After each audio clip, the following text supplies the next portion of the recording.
गोर लागै छी संपूर्ण मिथिलावासी के।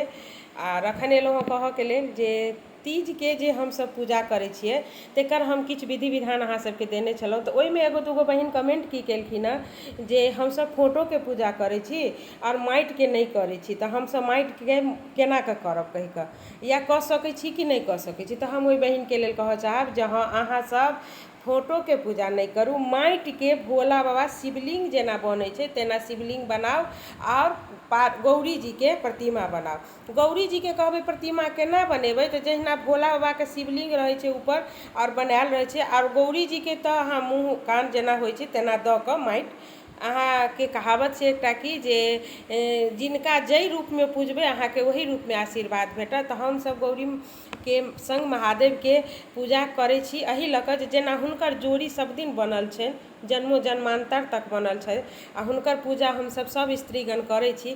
तऽ ओही रूपमे हुनकर पूजा हम करी और हमरो जोड़ी जन्मो जन्मांतर तक भोला बाबा अपन सनके बनेने रहथि, गौरी अपने सनके बनेने रहथि, इएह लऽ कऽ लेकिन माटिके पूजा होइ छै। किएक तऽ गौरी जी जे तृतीयाके पूजा केने छथिन, गौरी जी जे तृतीयाके पूजा केने छथिन तऽ ओ तृतीयाके पूजा जाहि दिन केलखिन तऽ अहाँके नदी पर केलखिन। तऽ नदीमे हुनका कतहु किछु नहि भेटलनि, तऽ बालू रूपी प्रतिमा, बालूके शिवलिंग बना कऽ आ ओहिपर ओ राति भरि पूजा केलखिन और जागरण केलखिन और ओहि तरहे हुनकर पूजा ओतऽ सम्पन्न भेलनि भिनसरमे। तऽ ओकरा भसा देलखिन, मने प्रवाह जल प्रवाह कऽ देलखिन पूजाके विसर्जन कऽ कऽ।